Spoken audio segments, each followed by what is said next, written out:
and I'll start. Welcome to the... Okay.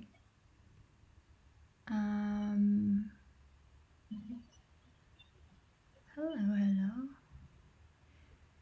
I don't know if they can see you because I see just the video. Can you check? Have you started streaming on Facebook? Yes. It's really weird though. It's really weird. Let me see. I need to, check from my phone. It says waiting for camera. Did you double check the links that you put in there? Yeah. The stream code and everything? Yeah. I can try end it and then go again. No, actually, yeah, I can see everything. So it's working? Yep, I can see myself. Okay. So it's still going. So we're still going and we both are live. Yeah, we are. Okay, I'm gonna check it on my phone just in case so we don't lose the beautiful content and also hard content that we're gonna share. Oh, okay. You can see it, right? Yeah. It's working. Good stuff. I'm gonna share it on my page. Hello, everyone that's watching. In there? Yeah. Oh, I see. It's working.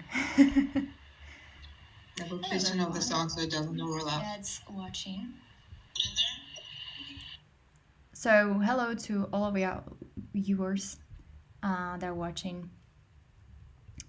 We're trying to set up. I'm using like the new software that Ira taught me. So, Iri, could you please just double check, just in case, like have it on your phone, just to see whether, just to double check that we are streaming, and because like just to check it on your side, that would be great, and then we just start the conversation. Yeah, it's working on my side with a bit of a delay. Perfect. I have it on the phone. Perfect. Okay, wonderful. So, hello everyone who's watching and who's gonna watch the replay. I'm Mišo Bird and I'm founder of Happy Autism. It's an autism inclusive business based in Slovakia and also organization. And I'm so grateful that I'm here with Iryna. Hello, Iryna. Welcome. Hello. And introduce yourself, please. You're gonna be way better at introducing yourself than I would ever do it. So tell everyone what do you do, who you are, and... Well, I've certainly had practice. So my name is Iryna Sergiyenko. I'm the director of Child Foundation in Ukraine. Like for the past 12 years, we've been working on improving autistic rights, autistic lives, promoting services, information campaigns, everything from A to Z that can be provided for autistic kids and their families. That's us, we do that. That hasn't stopped with the full-scale invasion that we're facing. We just restructure. You just restructure. You keep going. You're very, as I said to Ira last time on our call, she's very strong. You're very strong, and when you're a tough woman, and she also has amazing brother who I'm saying hi to, Mišo. Hi, Mišo. Yeah, Mišo is here trying to figure out to guess which lights he needs to turn on and not guessing it. There we go. This is a try. I have some lights now, and love that. Okay. Tell us about Mišo. Yeah, so Mišo is here. He is adjusting to being here rather than back home. It's really the first time he's so far away from our parents, and with just me, and for so long as well, because he's done some little trips with his class, but nothing of that sort. And especially the worst was us not knowing when we're going to see our parents in person. Yeah. So your brother is autistic, same like mine. Yes, yes, he is. Yeah. So could you like let's just I know since we talked about Michelle already and your personal story, could you tell us your situation, what happened, what was your journey from when the invasion started towards where you are now? Yeah, story Misha is being distracting behind the camera, so I asked him to move to another room. No Could you problem. repeat your question, please? Because he was asking me something at the same time. No problem. No problem. We I have brother too, so I get it. Yes, could you please tell me and everyone the story, like your journey when the invasion happened? What was happening? What was your reaction? How you were all facing this, and then towards where you are right now. If you could just tell us the journey, Mm-hmm. and share with us like all your feelings because you know it's wow. So please share. Yeah. So do you want like our life journey or just a journey from Ukraine to here? Yeah, you can start with like how you felt when the invasion happened. How did you all feel? How did you Um, face this? well, frankly, I was in shock because the way it happened, Dad got a call from his friend who lived near the airport, and that friend, he felt and heard the explosion. That's what woke him up at like 5 a.m. in the morning. And then mom burst into my room saying, Ira, like the invasion has started, the war has started. And I was just completely blank because it was so unbelievable to me that something like this would happen. Yeah. Then she went and told Misha the same thing. And apparently Misha just started packing, his escape bag. Because unlike me, Misha likes to go through what if scenarios. He's anxious about stuff that's going to happen, stuff that might happen. And in the upcoming months to the invasion itself, we have been getting news about, Russia is amassing troops. They've been doing it since August. Mm-hmm. Russia is amassing troops, troop movements. So, it was always sort of in the air, but we saw that it would be, yet another troop movement with Russia trying to be big and scary, not really doing anything. So Misha had a talk with our parents, with mom, with dad, and they both told him, like, okay, in case the war starts, like, here's the game plan. You just pack the essentials and then you go. Mm-hmm. So you have to be ready to go to escape because we don't know like what's going to happen, but you should be ready for it. Mm-hmm. Mm-hmm. So I kind of wandered downstairs to the kitchen and I waited for our parents to announce the decision. And because Kiev is pretty far up north, it's pretty much shares a border with Russia. And Russia was invading like along the whole line, along the whole border of Ukraine, and which is like at least half of our border length, 2/3 maybe. Mm. Like literally most of our border is with Russia. Yeah. And we realized that people would be like panicking on the roads and the streets. We didn't know what was going on, and we realized that traffic jams are going to be on the way out of Kiev, for sure. We didn't know which direction would be safe. We didn't know anything. So we decided to sit tight and wait for some sort of news. Mm. Yeah. And it was still very unbelievable, but then the air siren started and the new reality kind of set in, that war has really kicked in. Oh my God. So you first decided to stay, right, in a country. Yeah. Why did you decide to stay in the country as a first decision? Well, initially, because we knew that our house was in a fairly safe area, because our house was a house and had a basement and everything. So, and we had, generational trauma from USSR, where you have to keep a freezer full of food for the next months, at the very least. Yeah, so we had that. So we were like, okay, we have enough to last us at least a week. Yeah. So we have, the space to think about the decision rather than people who live, say, in a more dangerous area closer to the border, or who live in flats who don't have the supplies and resources like we do. And also, we kind of thought it would last for a few days, a week at most. Because, it was just so hard to believe that Russia would really go full in. Yeah. And we thought that it would be done and over pretty fast. I can't really explain why we thought that, But we thought that it would last, like the count would be in just a few days, up to a week. So we stayed and we adjusted, and between the sirens and hearing other stuff going off, and watching the news, like it wasn't easy, but we were always aware that we had it pretty good with our own basement. And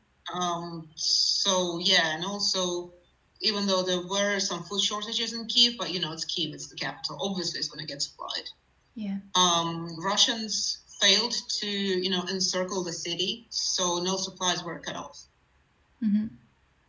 But the uncertainty about the food did affect us. My brother started rationing food, for one, and he's always been really peculiar about food. Like, as a kid, you could tell what time it was during the day when he would ask for food.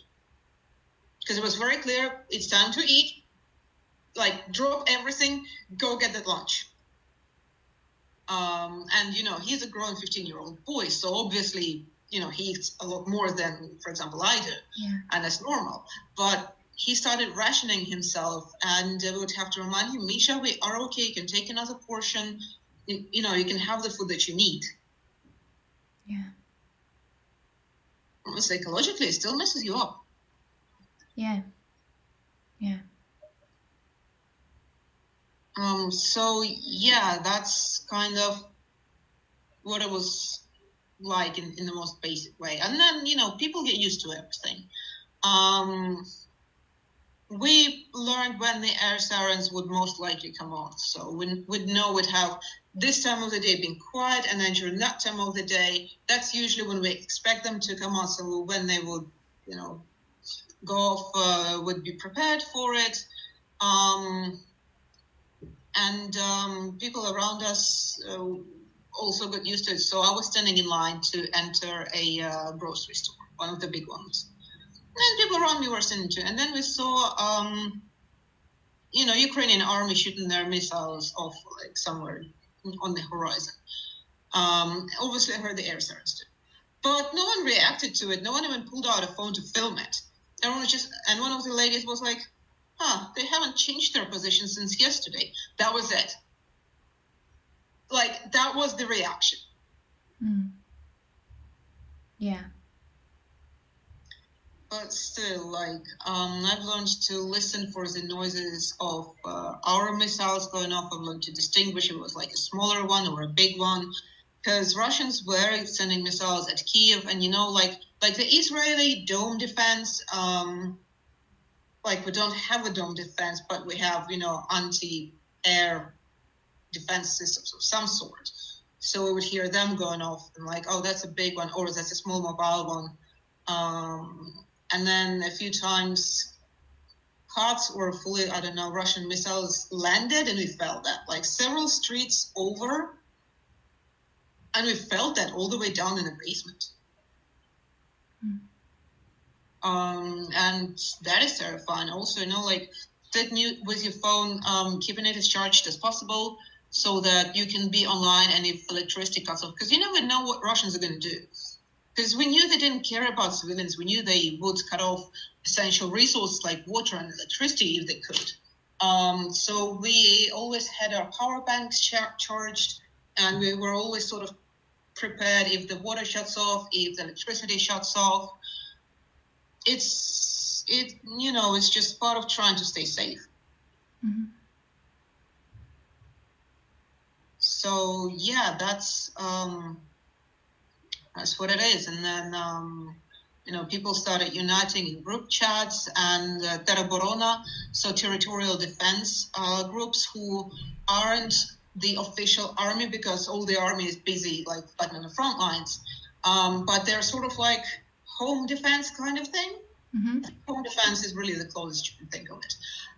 They were organizing, and they worked closely with the police and with the army, so it was police and the army like managing them, ensuring they had the supplies, that they had like all they needed, stuff like that. And blocks started appearing on Kiev's roads. One wasn't too far from our house, and it's like just a big block where you have to drive through it like this. because in case Russians come in, it would give like just that many seconds to slow them down and hopefully give our army like enough time to shoot at them and destroy them. And just getting through the city, you would always slow down there. You would get stopped. You would have to show your passport. And the city was very empty. And driving through the city at 6 p.m., the curfew was usually at 8. Mm-hmm. So driving through the city at 6 p.m., it's one, it was very empty, and two, it was the darkest I've ever seen. Because usually, it's the capital. Everyone turns their lights on once they get home after work.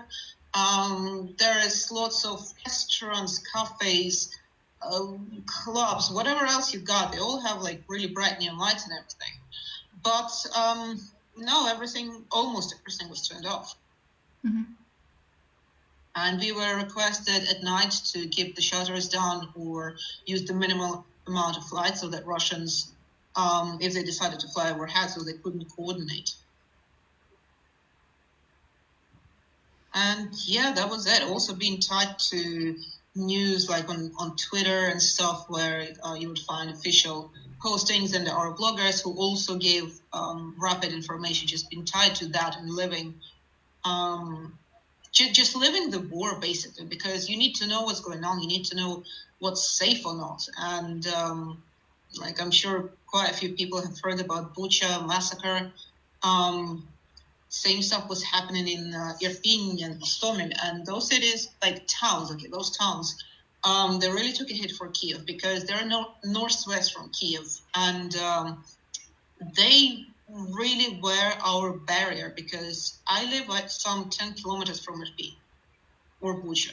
They're like literally nearby, and then Kiev starts on the right inside of Kiev, there's me. So when the news came out about what was going on in Bucha, I was horrified. It's hard to explain what's it like to see the news and be like, that could have been me. Every single story from Bucha, that could have been me. That could have been my family, my mom, my dad, my grandma, my brother. Could have been them. Could have been us. Mm. And even, being here in France and, in a safe spot, it's still horrifying what I see from there, and know that my parents are still there in Kiev. And I mean, Kiev Oblast has been cleared from Russian forces right now, but they still booby-trapped civilian housing. They booby-trapped corpses. And it's not just war crimes, it's completely inhumane, it's monstrous. Like, who in the world would booby trap an exit to just, your regular Soviet building block? So that when people come out for food, and they live in flats, so they can't, keep everything for themselves, they need to come out for food and stuff. And they would just blow themselves up because they wouldn't know how to look for hidden military explosives. And some of the explosives that Russians let, I've seen the pictures, they're really bright and they're toy colored. So that shit targets children. And like, they specifically came in to murder us. They specifically came in to kill us all. So, when did you decide to leave the country with your brother? Because you left with your brother only, right? Yeah. So, how was that, and when did you decide? Well, in the beginning of March, after my birthday, actually, like March 11th. So after that, we kind of started thinking that maybe it won't be over in like a week, because every time we think, oh, just a few more days. But kind of after my birthday, I started realizing that it's not going to be just a few more days. It's going to take a while. Because there was fighting all over Ukraine. Russians were moving in as fast as they could, trying to blitzkrieg us. Obviously, they failed, and thank God they did. So our parents kind of started thinking, because I didn't want to leave my parents, because we didn't have any sort of help really, and grandma needs round-the-clock care. So I could help mom and dad just that much, or I would go out grocery shopping with dad, and it's an extra pair of hands, so things go faster. And you feel a little bit safer because you're not alone. You know, and if I could help at least this much, I would stay and help. I didn't want to leave. And also, you know, when you're all together, you feel more safe and secure because you know where everyone you care about is. Well, at least like within the family. But yeah, the news, they were like, okay, Ukraine was holding back the Russians, but still.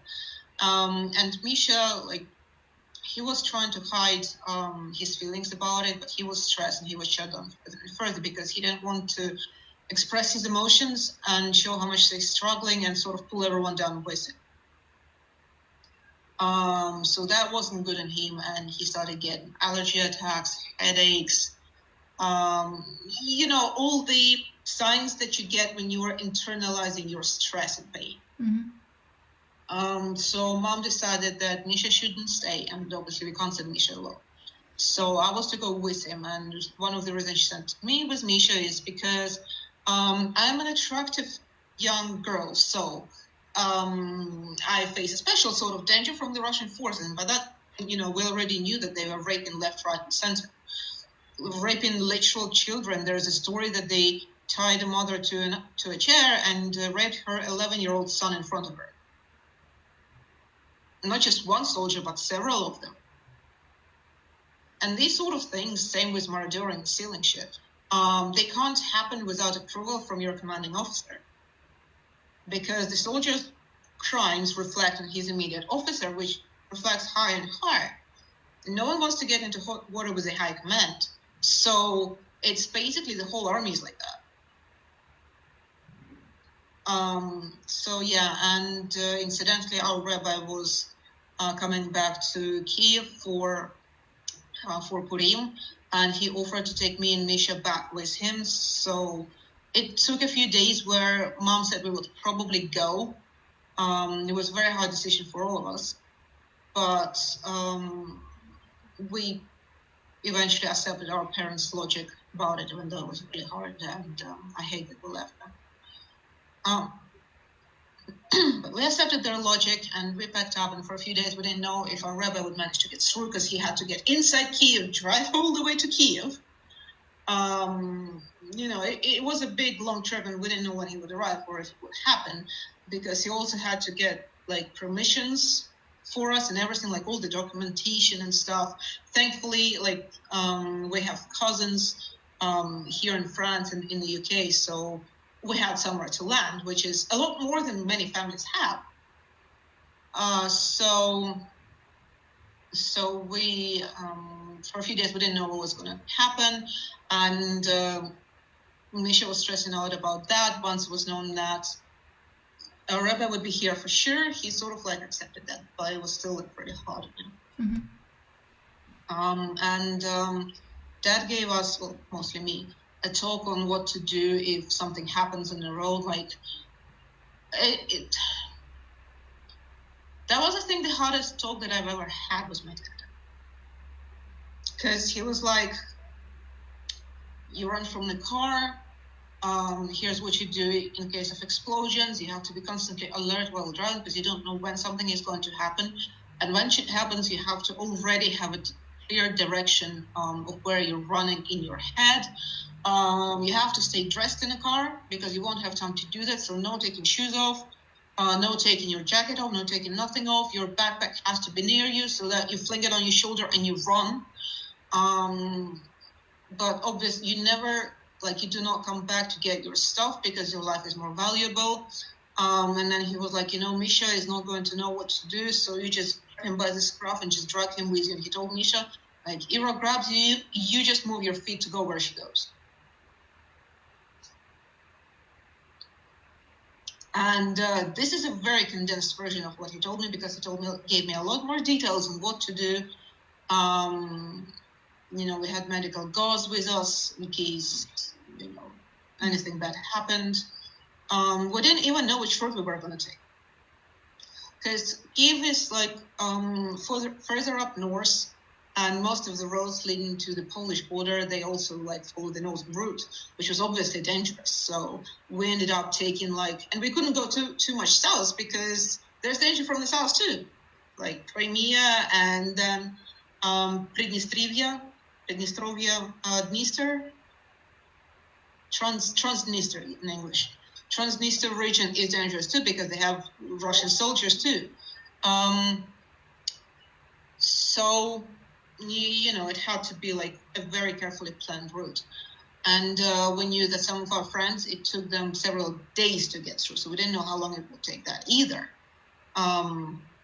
It took us, we left at 10 a.m. and by 1 a.m. we were in Uzhgorod. And that was our transfer point. And then it took us until 7 a.m. until we were in Budapest, and we had a flight at 9. So we came in, had a really quick breakfast, and then rushed off to the airport. And after that, it wasn't even a direct flight. We had a layover in somewhere, I don't even remember where anymore. We had a layover somewhere before we came to Nice and sort of settled in France. Nisha's commented that it was somewhere Swiss. Then we had the layover. Frankfurt, maybe? No. I don't know. I don't know. I don't remember. It doesn't matter. Misha spent most of the trip spaced out, so he wasn't fully aware of what was going on around him. And it was a little bit disturbing to see because I'm used to Misha being more aware of his surroundings, but he really wasn't. So I was like, okay, I just have to prioritize getting him to the hotel room until he can sort of sleep and relax. But we weren't really relaxed in the hotel room either. Because there was a helicopter pad not too far from the hotel. There was a road, and it's very loud, and we were hypersensitive to loud noises because we were used to listening for the air sirens or for the missiles going off or explosions or anything that was going on outside the building. So that was a stressful weekend, and yeah. And then there was a fire alarm there as well. Oh, Which was really bad. Yeah. So that's in short like how we got out. Yeah, it's just like each time we talk, I'm like the first time we spoke, and you shared the stories just with me privately. It was our first call like last week before we did the fundraiser on the 2nd of April. The fundraiser is still going, so I just wanted to let anyone know that's watching this, I was going to watch on replay, that there is the link in this description of the event and the fundraiser we're doing because we want to support the foundation that Iryna is running, and also we want to support the children. We are actually Iryna and I spent like an hour on a call to list the supplies also. So what is going to be added to the fundraiser, we're going to create a list of like Google Sheet basically where we're going to try to source and organize the supplies for children. They're autistic because, as you can hear here, Iryna, she's gonna tell us also what's happening, how it affects children right now. But she is the expert, unfortunately, the expert of the refugee journey. So she can tell us exactly, and she told me, and we wrote it down together, what supplies these children need and how to keep them safe. Also, because not every help, it's going to be proper help. It's going to be keeping them safe. So if you could tell us, you wanted to add to this? So because Russians target children at schools and stuff, a lot of the centers, they don't have buildings to function at it. So places like Mariupol, though, they are left with absolutely nothing. Like they only have their own hands and their own mouths. That's how little they have. And meanwhile, the parents are very lost because not only are they left one-on-one with their autistic kid, and parents don't always know what to do with their autistic kids or how to work with them, despite the best efforts of the center or the specialists they're working with. Plus, here in this situation, they also need to figure out the food, the safety, They're stressed because of the news. They are stressed because their friends might be dead, dying, or whatever. Their relatives or friends might be in the army. There might be somewhere they don't know where. And there's a lot of other stress factors which just go on top of having an autistic kid who needs time and attention, especially when there's no therapists or centers or schools or preschools or anything. There's nowhere to put them at all. And it's hard enough when you have like any sort of kid, when you're around the clock with them. But like this, it's just so much worse. And they need the help. They want the help. They're like, please teach us what to do because we have no idea. And the therapist responds like, but you remember like how I told you how this and that? Like, yeah, but it's different. Yeah. So, for example, we know that Mišo relaxes by playing boards. Right, let's take that example. And he thought that we would all be stuck in a basement, so we would all play games there. But, reality is very different. And we were all, like, up and about and stressed and checking the phones, and we were too stressed to play games with him, which is his, like, best option to relax. At most, I could be, watching him play computer games because that's all I had energy for. And some days not even that. Also, explaining the new rules of life to autistic kids and teenagers, them stressing out and asking when is this going to end, because that's the main thing they want to know, and having to get used to everything else, because going down to the shelter, there's going to be a lot of people there. Not everyone has a big private basement, and we know a family in Berdyansk, and they had a private basement, but then their extended family didn't, and some of their friends didn't, and their basement was the deepest and therefore deemed the safest. So they had 14 people in a small basement, including a 4-year-old who was crying and has a very high-pitched, loud voice, which, like our friend's son, who's 11 and autistic cannot stand. And they had to be stuck in there for days on end, because when the air sirens go, you go hide. And Berdyansk was one of the places that was taken by Russians. So there's also a matter of safety in autistic. Like, people, they're really honest, especially when they're kids and early teens. They don't know how to filter themselves and don't see the need to. So we have this autistic kiddo coming up to a Russian soldier asking, so when are you going to die? Because he hates Russian soldiers, he's Ukrainian, and he sees no reason to censor himself. We see the same kid wrapping himself in a Ukrainian flag and walking around the backyard. And he doesn't understand that those enemies will kill him for it.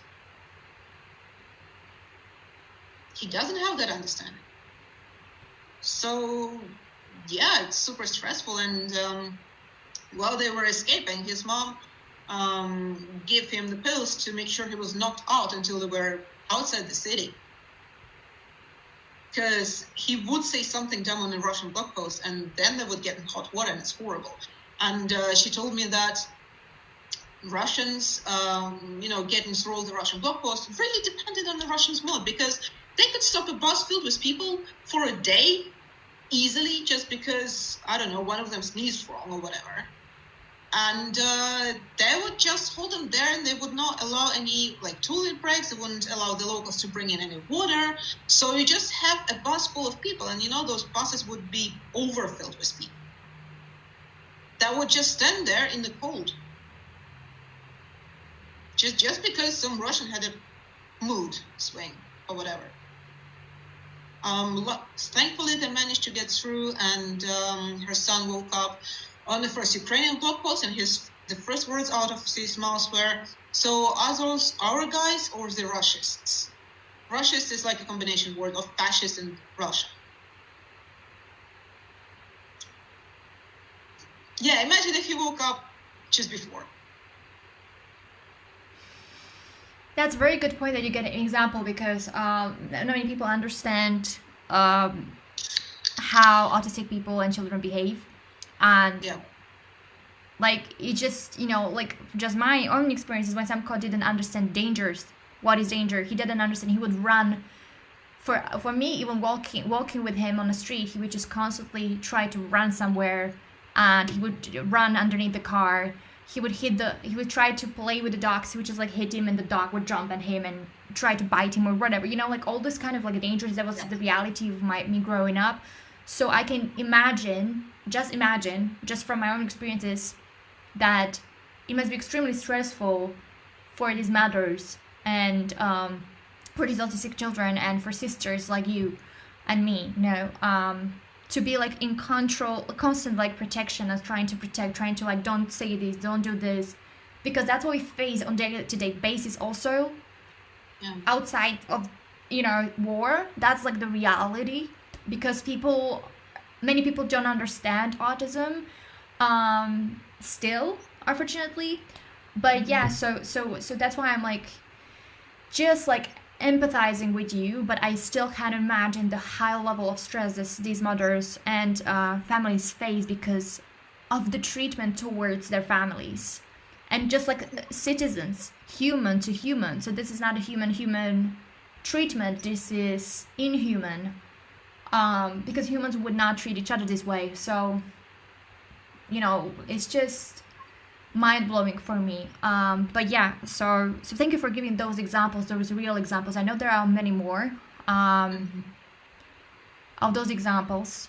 Well, one of the mothers who has an adult son who has high support needs, they figured out that he actually sleeps better in the cold basement, because apparently being cold helps him sleep better. Like, go figure. Yeah. I can realize that. The thing is, I wanted to ask you, so this is like the experiences. I know there are some stories that when you shared with me, like the first things when I heard, I was crying, I was like shaking. I was so emotional. I just was so in shock, because it's different when you hear in the stories, in the news. It's so different when you hear, you hear, and it's still like, you're like, I can't believe this happened in 70 kilometers, like a few kilometers, just, from, we're right next to each other. We're like Slavic, countries. We are like, we speak very similar languages. So it's just like, I just can't like imagine that this is real. It's something like you want to believe it's a horror movie, but it's not, because those things that I know that you shared with me, that other people experience, are stories that are going around, that I know some we can't even share them. They just like shook me in the core of my being. I was like, oh my god. So I'm glad that we had this conversation before we did the event on the 2nd of April for the World Autism Day, because otherwise I would not be able to mentally be organizing the fundraiser or speaking with you. And I'm so grateful that you're so brave and you're so strong. I know that we siblings are very strong. We've got to be. We've got to be strong. It's like we were trained like since childhood to be strong. But this is, no one was trained to be in a war. This is it's something that you cannot be trained for, really.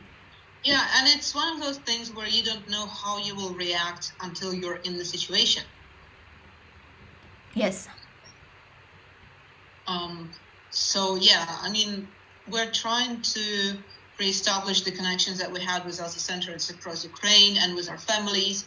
I had to deal with just so many families writing to me on Facebook, those who have never talked to me before, but everyone being like, where do we go?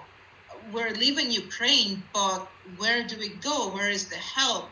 Which organizations can help us in other countries? Because they don't know the language. They don't know the processes in other countries. They don't know any centers in other countries. They don't know anything. They're just flying blind. And, they have to leave their husbands behind. Yeah. And that's another level of trauma that autistic people are dealing with. And, well, everyone is dealing with this, right? You have been forcefully displaced from your home. You don't know if you will be coming back to anything at all, right? You had to leave your dad or your husband or your boyfriend or all three of them behind.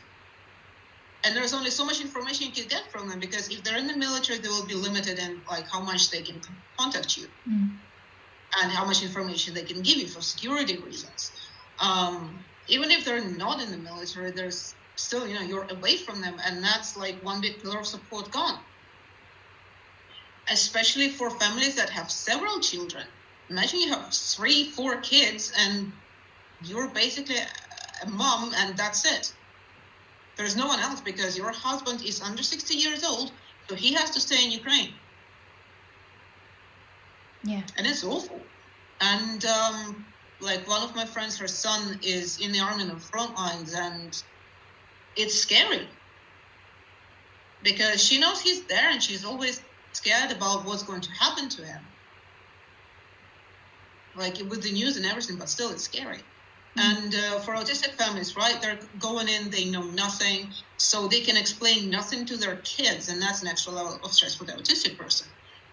And then they arrive, and what?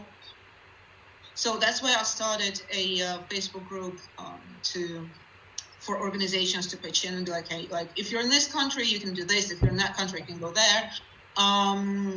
Autism Europe has been a great help.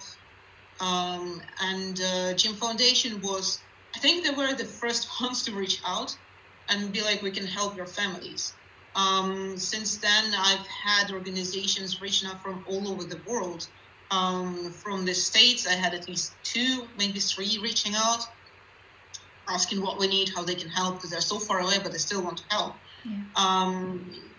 We've had like Luxembourg pitching in, pretty much all the neighboring countries pitching in. There's, I think, 2 other organizations from Poland that reached out. And I've been redirecting everyone to the group, and I was like, post there, like respond there. And everyone asking how can we help you? Initially, we needed online resources, so like little explainers for the people. We needed information because people didn't know where to run and where to ask for help. Yeah.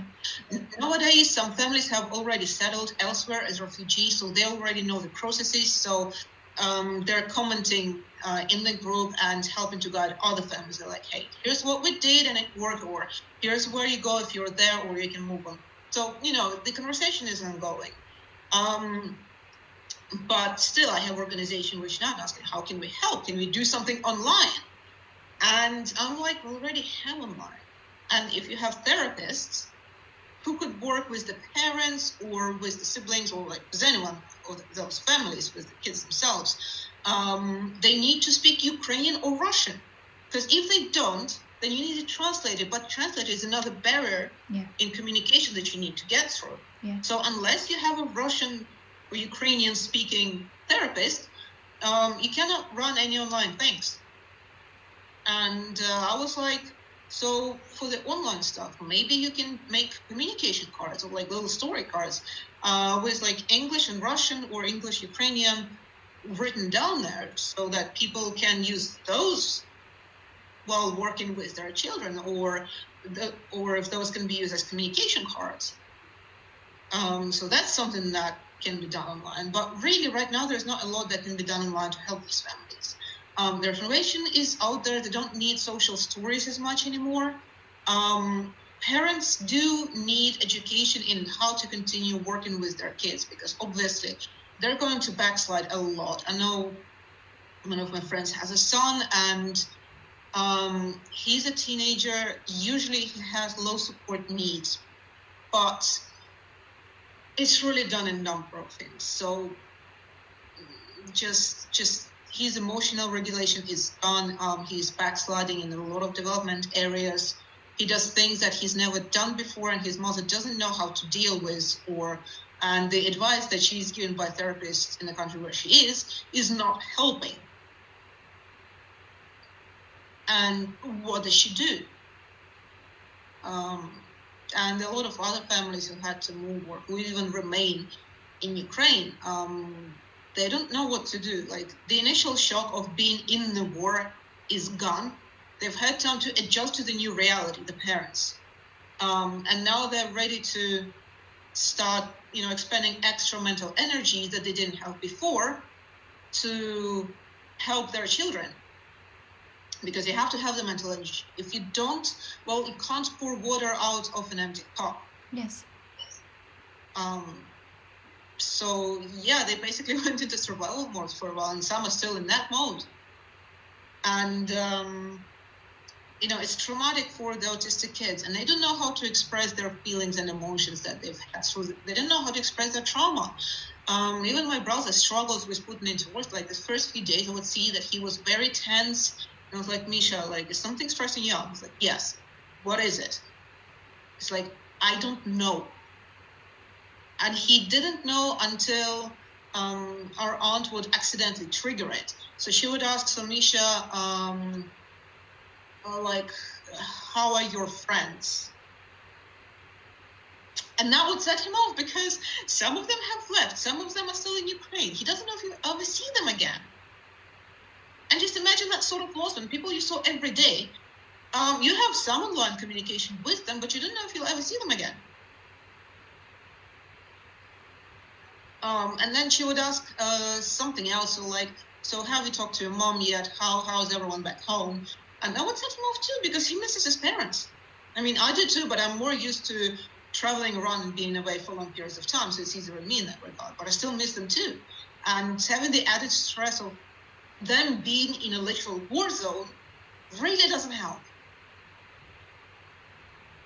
So yeah, that's a lot of trauma that families will need to work through, and it's going to be years to sort of recover from that. And I just want to remind everyone to please donate so we can help those families.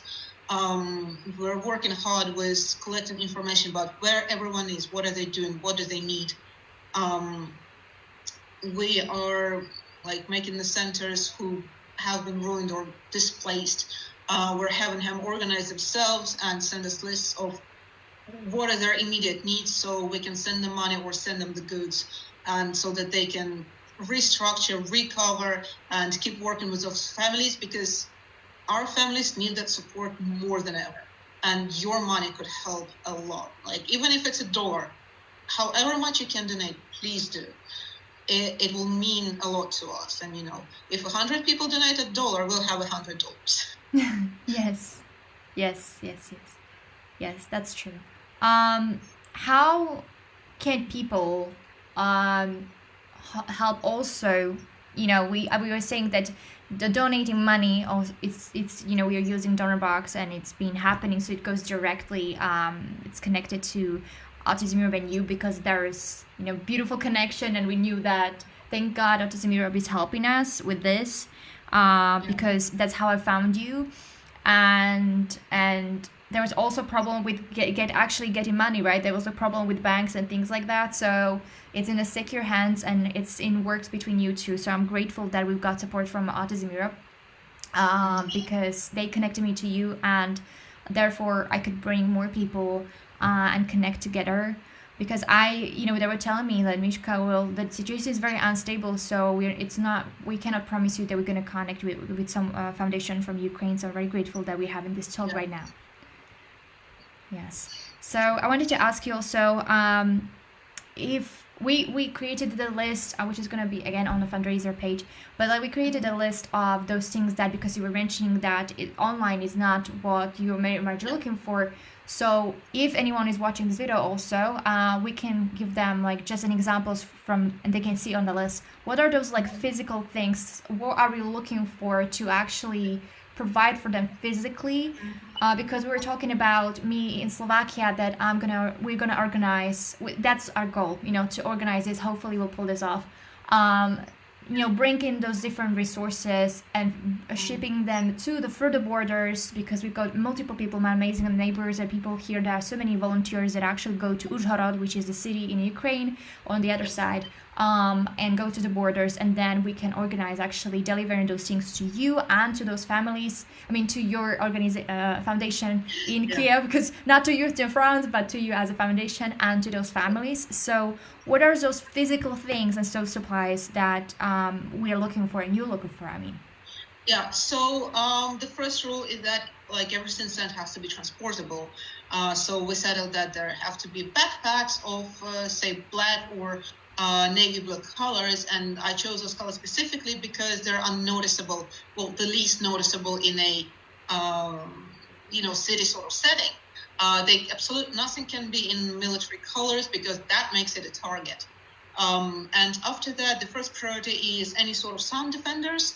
because sounds are one of the major things that affect you. Even when you don't think about it, like I didn't realize it, but we were flinching at loud noises or in just cars going past our hotel and the helicopters taking off.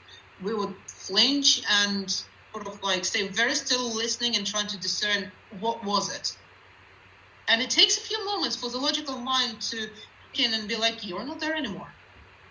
But that first flinch, still there. Yeah. Our neighbors up top like dropped something on the floor and we're like, what in the world was that?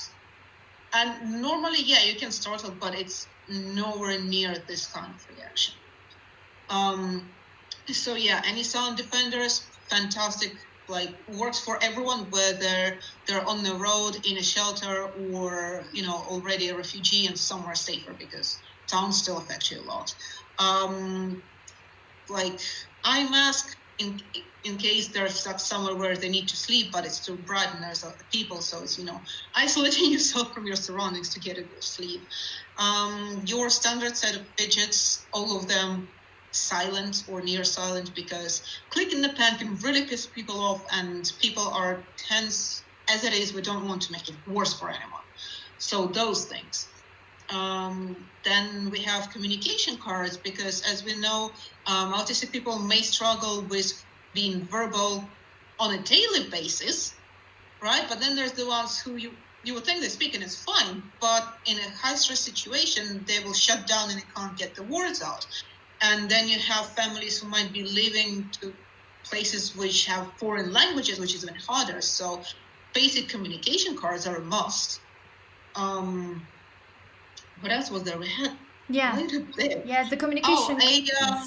A lycra sort of shawl or like big scarf to imitate strong hugs. We thought about body socks, but body socks are tied to sizes, so we cannot have anything that is sized. So only that. Having tags, because people have been writing on the backs of their kids just with your basic pen, because they knew that wouldn't get lost. And if they're dead, then someone will be able to read it.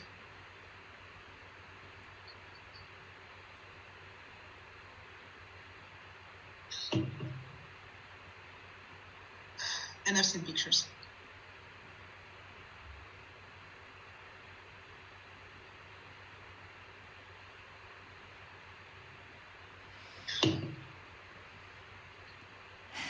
So yeah, tags, bracelets with internationally recognized autism sort of signs. Like I know the UK has a lanyard with sunflowers. Hate to say it, but the most widely recognized symbol is the puzzle piece. Maybe there can be several symbols, like we haven't decided on the design yet, but the first responders, they need to have a recognizable sign that the child or teenager or person is autistic and may need a different approach. An organization in the UK was sending like autism passports to Ukraine. We're hoping to get that as well, because it's a little book which parents can fill out, and it will have the basic information about the specific needs of that autistic person without them having to say anything.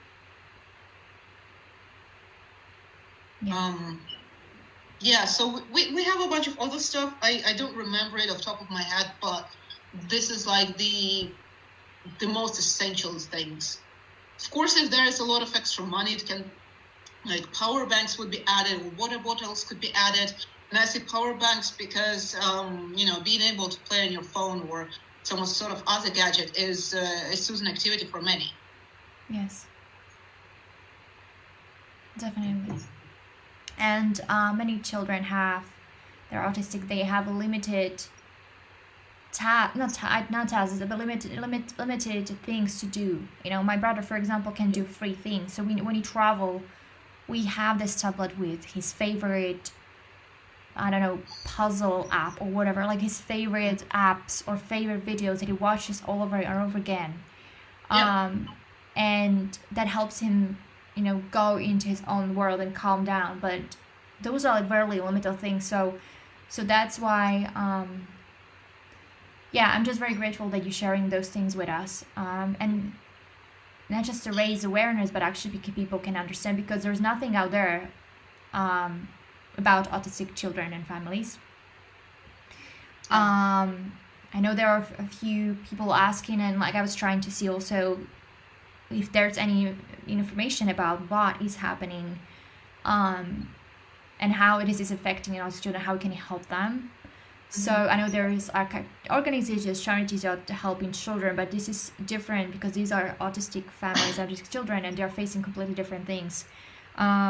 Or it's just not completely different things. They're facing those things, but their effect and the way they experience this Yeah. is different. So it's many times heightened so much that as we Yeah, talking and about. then their coping mechanisms are stress Yes. because, for example, you play computer games to de-stress, but there's only so many hours in the day that you can play those games before they just don't have the effect they had before anymore. And if they are, in a basement or somewhere where they barely have access to one of the things that helps them calm down, it's hard. And then when they're there for a long time, that's even worse. And for some of them, they don't have any access to things that help them calm down, because I know a kid who's a painter, so he paints to express himself. And sitting in the basement, he doesn't have access to his paints or the ability to paint. So he's just stuck there playing on his phone, and that only moderately helps, especially if he likes watching YouTube best and the connection keeps cutting off. Because you know how many mobile games won't play if you don't have internet connection. Yeah. And also that means being cut off from your friends and anyone online that you know. Yes. So yeah, it's really hard. And those communication cards, I'm glad that you also, mentioned them, because many people also don't know was it's there are also autistic children that are nonverbal, for example, like my brother, and he was taught at school how to use those communication cards also, that helps him because it's like time and space is too abstract for them to understand. So for example, when we could use we use those communication cards to show him where we're going, what vehicle we're using, what the kind of giving him the safety of predictability and clarity that he would not have. So that is how we use that. So for example, if we go in somewhere, we're gonna show him the place on the like picture, or we show him like basic, like, hey, we're gonna do this first, then we're gonna do this first, and then we're gonna sit in the bus, then we're gonna do this, and we're gonna do that. So it's like giving them kind of like a map, yes, exactly, and a map to kind of see how, because that helps them feel safer and calm down, that predictability. So those communication cards are extremely important, but yeah, so we're trying to work on multiple things together, but obviously we need help, and you need help from multiple people, and to fundraise those money, because it's so important for these children to get the support that it's not much out there, to be honest. And we try it, and as from we hear, it's the situation is people are all over the place and they don't know if it's safe or not. So it's gonna take some time to organize everything, obviously, but we're working on this. We're working on this, and one of the things we talked about is hoping to reach out to the Red Cross or other first responder organizations, so we can sort of teach them about autism and give them at least a very brief rundown on autistic needs. I can condense it into 30 minutes or something, just a little lecture, a little masterclass. It doesn't need to be long, but it's just something to be aware of, and it would really affect a lot of autistic persons and their families. Definitely, because we know, as I spoke, I called Red Cross Slovakia, that's on the borders, and I asked them, like, is there anything for autistic children and families? And the lady was on the phone. She was just like straight. She was like, the vibe from her was like, we're so busy, like we're not even thinking about autism. Like it's just we've got a lot of on our hands already, on our shoulders, which I understand. So that's why I'm glad that we actually connected, that we can connect with the Red Cross headquarters and create resources for them, that it's won't take so much time for them, but it's like really because we're about simplicity. We're not, you know, asking for, I don't know, big like huge things. We're trying to make things simple and meet those people's needs and try to help them effectively, through those experiences, because you lived those experiences with your brother and you spoke Yeah. to families that went through that journey, and you spoke to and you connected to families that are in Ukraine still. So this reaches on resources and information that you've given us, and we need to just connect and create a bridge. That's what we're trying Yeah. to create, that bridge. But obviously it's a lot of work, a lot of logistic, a lot of organization. So as many people and volunteers and support and sponsors and all that for ear defenders, for earplugs, for all these supplies that these children need, and obviously money, because where how to direct that money, Yeah. because you just you're the best person to know that. And so I'm glad that you're so strong and that we had this conversation, because I had in my mind, and many people and families, I'm going to send it to multiple families, also people that are in America and so on, that I was thinking what is happening and how can we really help them, because the worst feeling is when you don't know how to help, and you try and you don't know, but the clarity you gave us. Even worse when you try and then you miss the mark. Yes. Yeah, that's not only it is upsetting, but also it's really over. It's like, that's all. Yeah. But yeah, and we do much the same, because we're set, like, our office is in Kiev, so we know what Kiev needs, but we don't know what our other regions need. But thanks to our network of families and centers and organizations scattered all across Ukraine, we've been reaching out to them and being like, hey, what's the situation in your city? What's the situation in your region? What exactly do you need? And it's a survey that we have ongoing right now, because connectivity issues and people not really being online. It takes time for them to find out that we're trying, for them to respond to us, to even hear us. But it is an ongoing survey. So as we speak, my team, like the foundation, my team back in Kiev, they are collecting the information. They're reaching out through emails, personal contacts. They're just like going down our contacts list. Everyone we worked with, everyone who contacted us for help, for lectures, for whatever, all the centers, all the places, and they're going through and being like, hi, like, what's the situation? What's your most urgent need? How are you doing on specialists? How are you doing on families? What's the deal? What's the situation? What you need? So when we do have that collected and organized, we'll be able to be pretty damn efficient about sending supplies and sponsoring this or that. So centers, they'll need basics like, for example, a laptop and a printer so they can print some cards to work with their kids. Yeah. That's as basic as it gets. Others will need, some more materials, things that they can't scrounge up locally. I know that a lot of families need special medicines for their children for various reasons, but thankfully there's volunteers like for medicine. They can ask like general volunteer services around Ukraine, because we're not a medical institution by any means, so we don't handle medicines. It's just like, it would be wrong, it would be unethical if we started giving out meds. Yeah. Especially the really strong types that tends to be prescribed to autistic people. Yeah. So yeah, we should have the list of what every region needs and what's what. Yeah, and we'll update that on the fundraiser page, right? So people can see. Because that's what we're organizing and creating Google Sheet and connecting people, and you have this amazing Facebook group, so also we'll link it to the fundraiser page, where people can connect, and you you are the admin, so and all the information is also to the website is on the fundraiser page.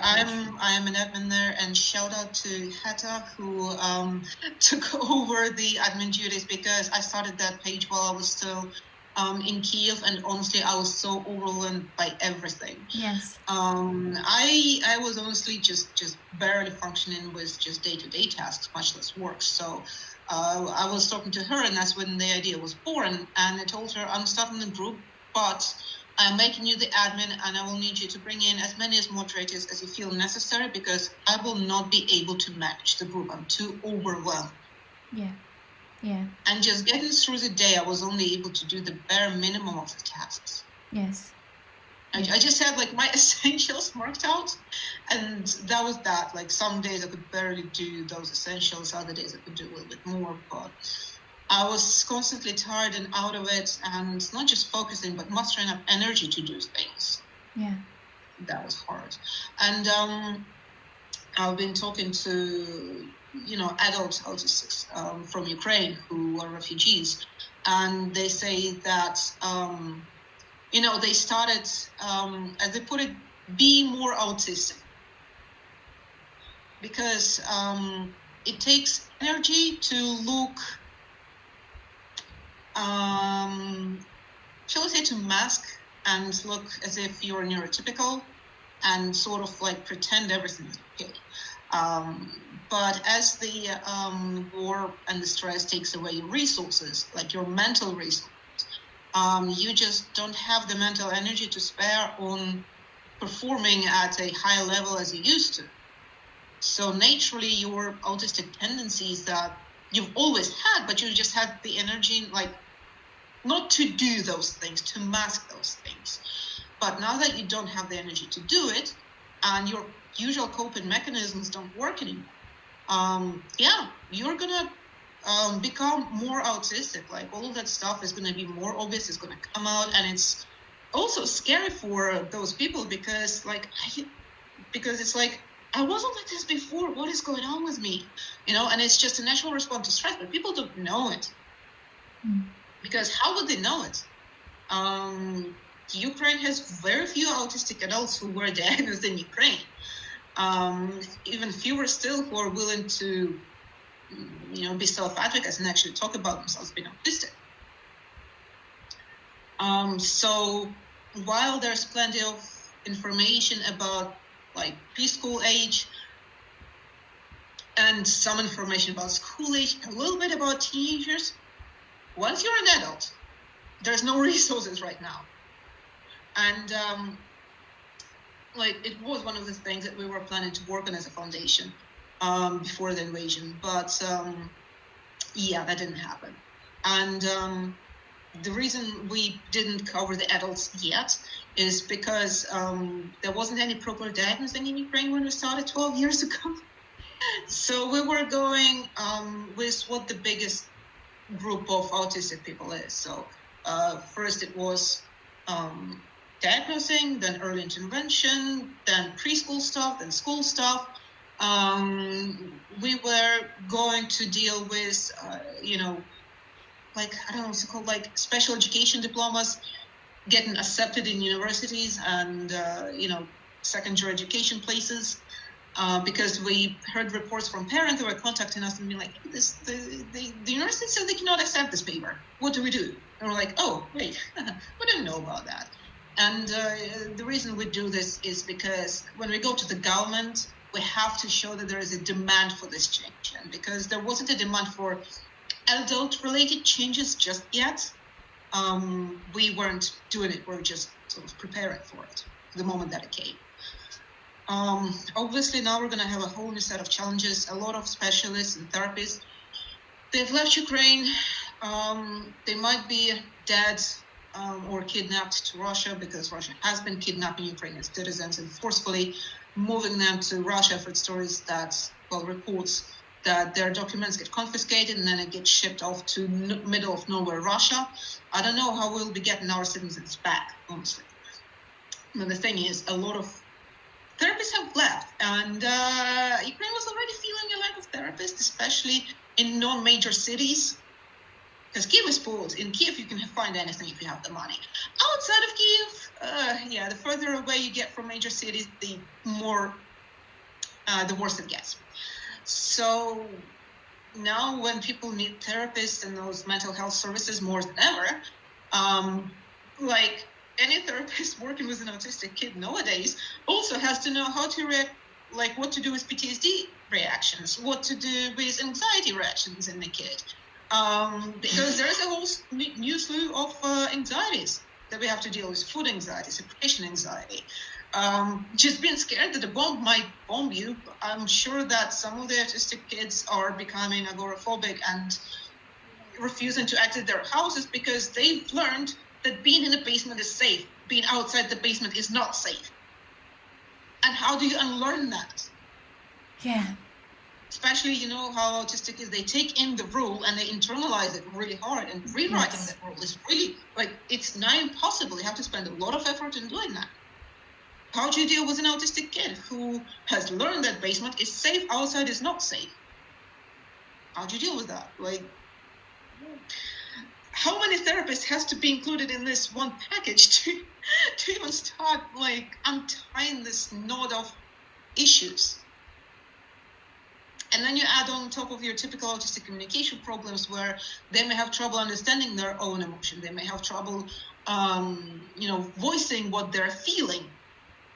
Because, like, even my brother, he struggles with voicing what is bothering him and how he's feeling. He usually feels it through his body. So he may feel like, I have a headache, I feel sick. He has, like, a set of signs that he's overly stressed and needs, like, a break or a reset or something of the sort. And yeah, some days are harder than others. Even though we're safe here, still my brother was shaking and crying last night, because he had a hard talk with one of his friends online, and that he was missing his parents, not knowing when he'd see them again. And we've been out here for over 2 weeks now, so the effects do linger a lot. And when everything is over, families will need serious education, very serious support. At the very least, we need resources to teach the parents how to work with their kids when they don't have therapists or anything. When they are in the middle of nowhere with nothing and only an internet connection to help them, what do they do? Where do they look for help? So I'm hoping once we, reestablish our usual connections with the parent, that we will be able to pull off some classes on it so they can learn. Already, Daria, who is autistic herself, and she has a son, and they're out in Turkey, I believe, she is already starting a lecture that will be on Tuesday for the families of Ukraine on trauma response, because mental health is basically non-existent in Ukraine. We don't know about PTSD. We don't know about trauma responses. We don't know about anything. People don't know where to look for the information either, because no one's going to trust a Russian website now. And few people are, fluent enough in English or other languages to read it on a foreign website, if they even know how to look for it. Because searching for mental health related things, you need to know the lingo, you need to know what PTSD is, you need to know, like, the list of anxieties that you can look for.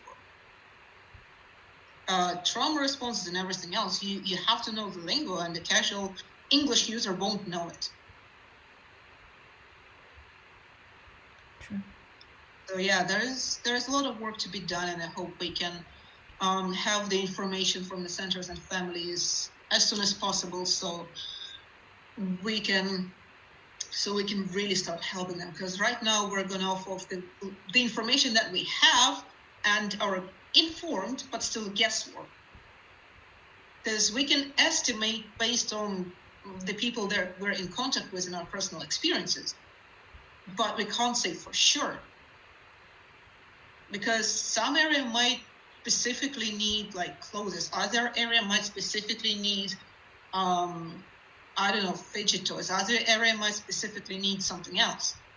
So it's all very unique. And, centers will have a hard time reestablishing, because the government puts the priorities on, on the spaces available within the buildings. The priority is towards refugees, people who have lost their homes, people who have been displaced by the war, and asking the government to give space for a center where you need, like, rooms where you can work one-on-one with the kid, places that are sound isolated so children can sort of relax or focus without being bothered by the outside sounds. Places that are safe and know that if an air raid siren comes on, you don't need to run to the basement.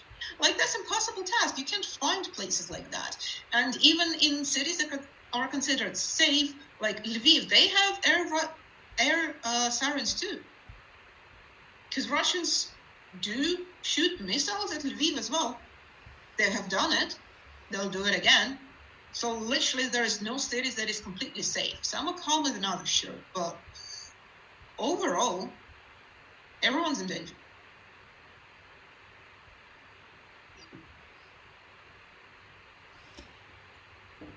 I could listen to you for so many hours.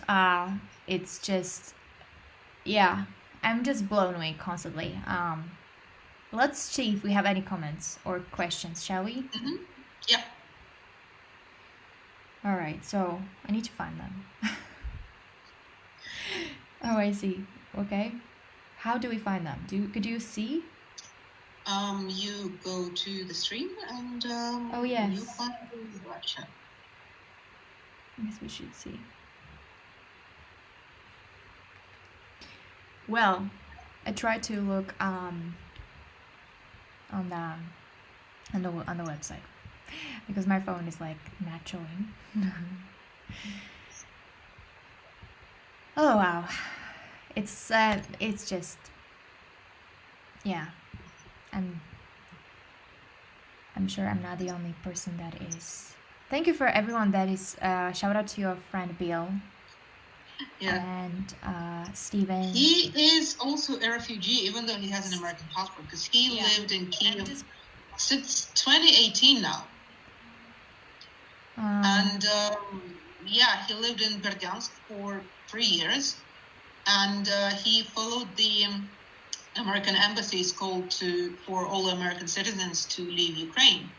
And that was very stressful because his family was pressuring him, while Ukrainians, we didn't believe anything would happen. So, completely opposing views of information, and helped him get out. Because I was like, I may not believe that there's going to be an invasion, but you feel it's safer for you to do that, so I'm going to help you do that. And that was a trip and a half doing that because airlines were stopping their services. So I was like, you take the Turkish Airways to Istanbul. From Istanbul, you can go anywhere, even anywhere in the world. And we had an organization that was friendly to us in Baku, who agreed to house Bill and provide him, with work and everything else. But still, it's very stressful on him. He had to leave his friends and people he loved in Ukraine, and especially in Berdyansk, which was under Russian occupation. So he's worked for all of us, and on top of that, he doesn't have a stable schedule yet in Baku. There's a lot of things that need to be worked out, lots of uncertainties, and yeah, it's hard on him. Yeah. So, yeah. So shout out to him. And I see there are comments. Can you see those comments? Some of them. Yes, I saw that you are. Thank you for everyone who is shared this live. Okay, I see that we've got quite a few, a lot of shares. I'm very grateful that you're spreading the word and you're here to support us in Iryna and her sharings. And yeah, I'm just very grateful that we're doing this, honestly. We do have some comments, but we don't really have any questions. Okay. Would you like to respond to anything of that? Not really. Some good comments, but I don't have any particular response. Okay. Is there anything else you'd like to share before we close this live? Or ask? Please donate. Yes, please donate. But yeah, it should be exclamation mark. Please donate. Share, donate. Donate, share. Press the subscription button done. Yeah. Yeah, I love that we're I love that on our calls that we have, that you called it the war dark humor or something like that. That is yeah, the war dark humor. Yeah. Yeah, no one who hasn't experienced it won't get it. Yeah. Yeah. I have a bunch of things, but maybe next stream I can share if people are interested. Yeah, it's like the for those people is the inner jokes that you understand, but it's really we're not laughing at the situation. It's more like coping mechanism. I mean, you can tell, but it's it's great that we also can be mentally strong to have those conversations because let's be honest, our ancestors that were facing the wars did not have the privilege of having internet. Yep. And when you mentioned generational trauma, I'm like, yeah, we were part all of like Soviet Union. It's the European generational trauma, yay! Yes, yes. Genuinely saving lives in this situation. Yes, that's when you said that, I was like, whoa, because many times we look at generational trauma, like we're trying to heal and change those things that, were happening and behave differently. But thank that you mentioned like things to the generational trauma, you actually were like, let's go, quick, 15 minutes to pack and let's go. Yeah, that I told you about it like when we were talking last. That the Jewish generational trauma, where everyone gets taught to have a grab and go bag, where and always live in such a way that you can completely leave your home in 15 minutes. Yeah. Yeah.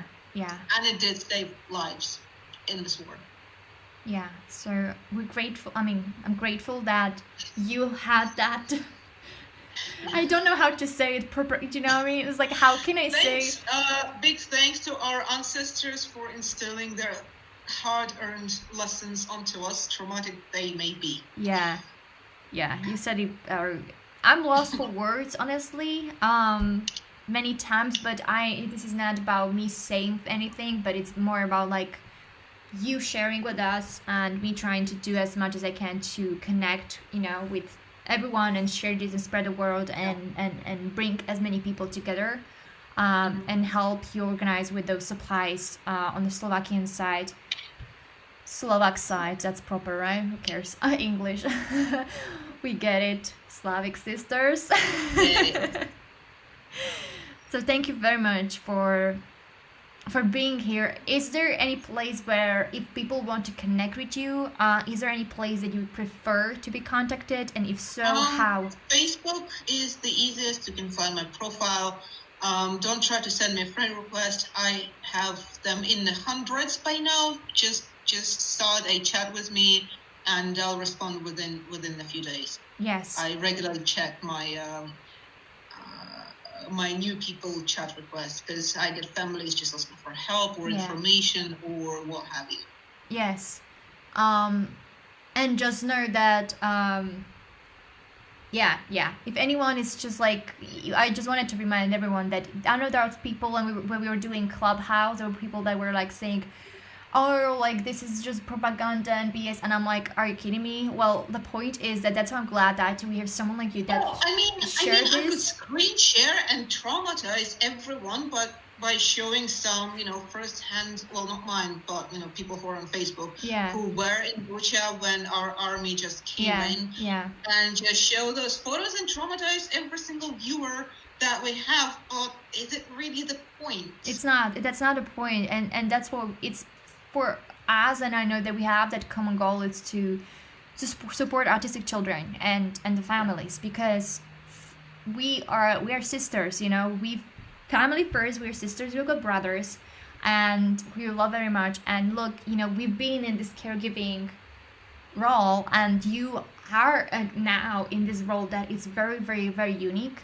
And I'm honestly like people say like chapeau, like we say klobuk dole in Slovak, so it's like chapeau, like taking your hat off, and it's like saying like, taking a bow like towards your courage and strength. And I always say that because not only you are in a position now right now with your brother as a sister, but you're also a director of a Child with Future Foundation, and so just like, hey, I'm being the sister and I'm trying to like meet all those needs, and also you've got your own stuff that you're going through, but you're still supporting other families, and you've got even the Facebook group, and you're like doing all these freaking things. So please, people, like, understand this is this is a lot, right? And I'm like, this is a lot, and being a sibling, it's a lot, and I know this from my experience. So, and trying to be advocate also, I know it's a lot, but what you're doing, I cannot even measure this and compare this.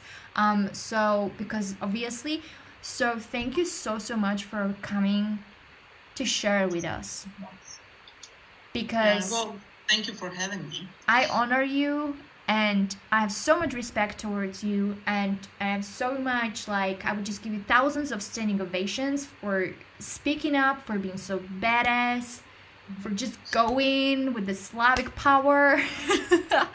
Hell yeah. Hell yeah, and let's go. So you inspire me, and honestly, when sometimes I'm just like, god damn it, I just like look at Iryna. It's like, let's go, okay? Send you so much love. I know we're gonna talk again because I just love talking. We do like productive calls right now. We just get things done and we do things. So, and I cannot wait to meet you in person, hopefully at Congress. Hopefully at Congress. And we're gonna share stories, but we'll see each other hopefully this year, hopefully when everything's gonna be over, but we still got work to do. So please, people, help us, support us, go to the next page. I plan to be on Autism Europe Congress this fall in Poland. So, like, anyone who's watching who might want to join it or be in Poland for the time, yeah, look at you, Mišo. I'll be very happy. Come up to me, chat to me, like whatever. I'm happy to talk. Yes. I'm like having fingers crossed like that, that we meet there because yes, the stories that we're sharing are important, and what we're advocating for is important, and there are not many siblings that are speaking up. There are siblings that are doing incredible things, but the journey is not easy. So those that are doing this, I'm so grateful that we connected, because I don't know any sibling in Slovakia. So I'm very grateful that I'm connected to you and to other siblings from all around the world, from Serbia, USA, and so on. Yeah. So thank you for connecting and for speaking and sharing. I'm so grateful. All right then. Yes. Should we say hi to everyone and end this? Let's end the stream. Thank you everyone for watching. Please donate. There is a link in the description and somewhere in the chat. I dropped it there. So please go over, donate however much you can to help Ukrainian families with autistic members. Thank you very much to everyone. I'm gonna try to end this stream right now. First on Facebook, then in OBS. Okay. I'm gonna figure this out, how to do this, because it's like, where do you end the video on the Facebook streaming page? There should be a red button, end live. Okay. See, this is me being like trying. Yeah, this is Miška, everyone. If Miška is trying to figure things out. See, this is me. I'm hearing myself. Okay, I'm gonna end this somehow.